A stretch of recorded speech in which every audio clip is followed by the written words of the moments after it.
What is actually going on with the leadership at Xbox? No, seriously. Look at your Series X. Because according to Microsoft, that is not just a console anymore, it is an AI incubator run by a CEO who seemingly learned to play video games in a 30-day speedrun. We have officially hit the end of authenticity for gaming brands, and I am about to lose my absolute mind.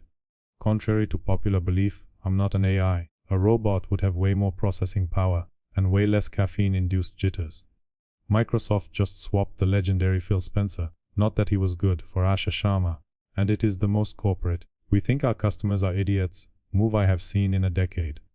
They want to turn your gaming hobby into a polished LinkedIn post, and they are betting you are too TikTok brained to notice the smell of a PR stunt. I have been scrolling through Reddit and X all morning, and the collective scream from the community is deafening. I am going to tell you exactly how Microsoft is trying to fuck you over, without an achievement notification. Let us start at the finish line, because that is where the real pain is. Phil Spencer, the man who basically lived in a hoodie for 38 years, to convince us he was one of us, finally exits. Then Asha Sharma lands in the chair, with Core AI, Meta, and Instacart on the resume, and the fanbase hears one thing: shareholder mode. Fair or not, that was the snap reaction. She arrived carrying every keyword that scares people already tired of corporate talk. Asha did not walk into a calm room, she walked into smoke.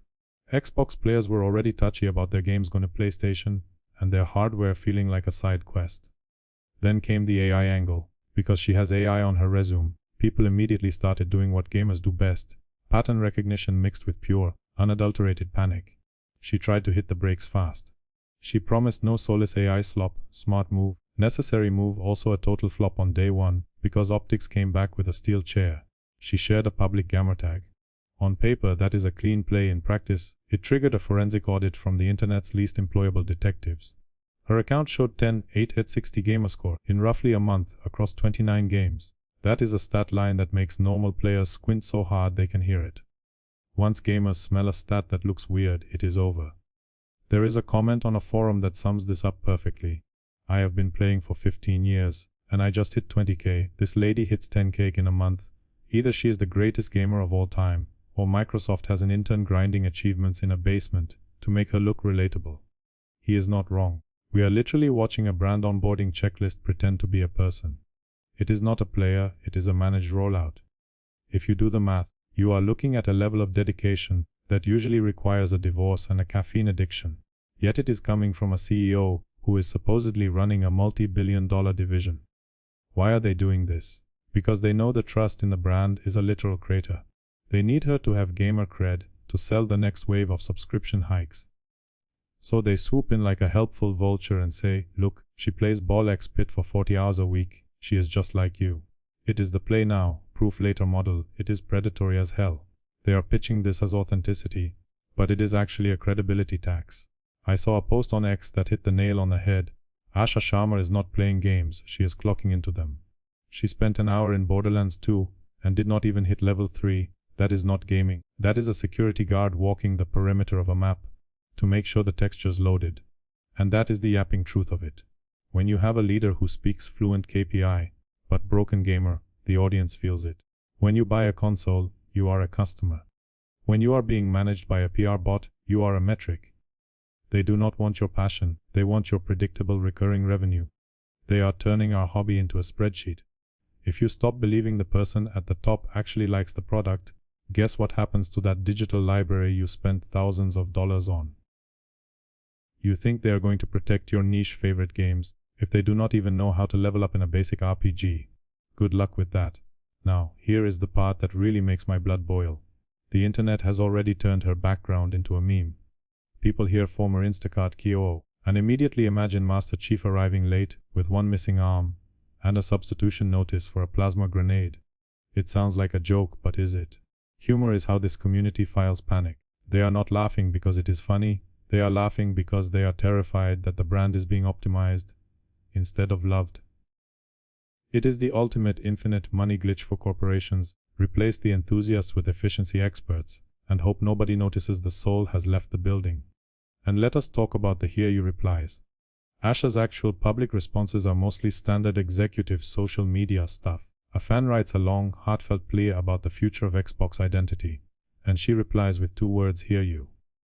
One Discord user put it bluntly, saying "hear you" to a gamer is the corporate equivalent of your girlfriend saying "K" after you send a 5-paragraph text. It is a placeholder, it is a ticket number, it is the sound of a bot wearing a fake mustache.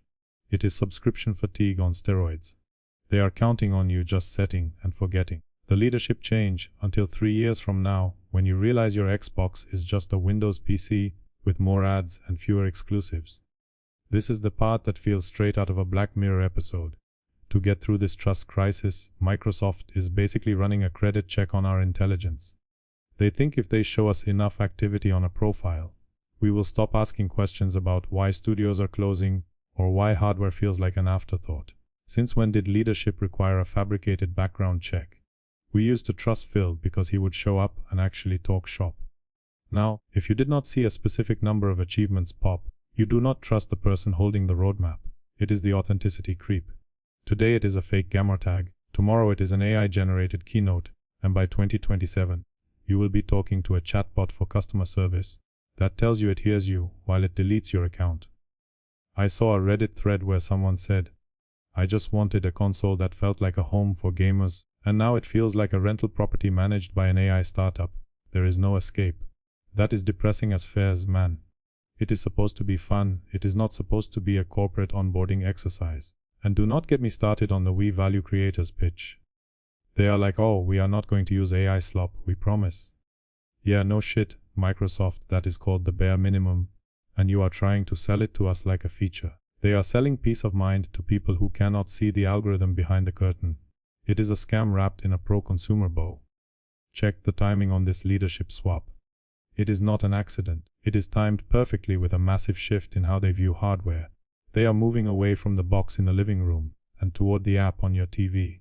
One guy on a forum wrote, "I am 24 years old.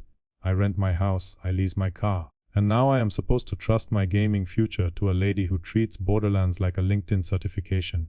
I literally own nothing. And now I do not even own a brand I can trust." The relatability is painful. We are being pushed into a renter economy where the corporations own the narrative, and we just pay for the privilege of watching them pretend to be gamers. So, what is the fix? It is not more Gamertags. It is not more 40-hour weeks in Ball-X Pit. The fix is accountability. It is showing the games. It is keeping the studios open. It is giving us a reason to believe the green brand still has a pulse that is not connected to a subscription graph. If Asha Sharma delivers a run of strong games, protects the creators, and gives us a clear plan, this whole 10K achievement miracle becomes a footnote. If she does not, it becomes the prophecy of the end. Right now, the backlash is not a verdict, it is a warning flare. Fans are saying loudly, and without indoor voices, that they do not want another executive who speaks fluent KPI and broken gamer. They want someone who understands why Xbox mattered in the first place, then proves it with decisions, not tweets. Microsoft did not launch a community moment, they launched digital CSI, and the internet already has the receipts. New boss arrives from AI, fans already angry. The Gamertag reveal was meant to build trust, and accidentally triggered a credibility boss fight. Xbox did not give us a leader, they gave us a level 1 character, with a level 99 PR budget. Welcome to the modern Xbox paradox. The platform wants to look human, but it got that way by turning leadership into a slot machine, where the players keep pulling the lever, and the house always wins. And if that does not make you a little angry, you are either zen as hell, or you are already an AI voice, reading this script over Subway Surfers. Either way, the message is simple. Xbox is not your partner, it is your landlord. Pay rent in attention, follow the rules, and hope they do not sub out your favorite game for a bag of oranges. That is the state of the platform, a place where the bots are brave enough to pretend to play games. But the humans are the ones who have to pay the bill.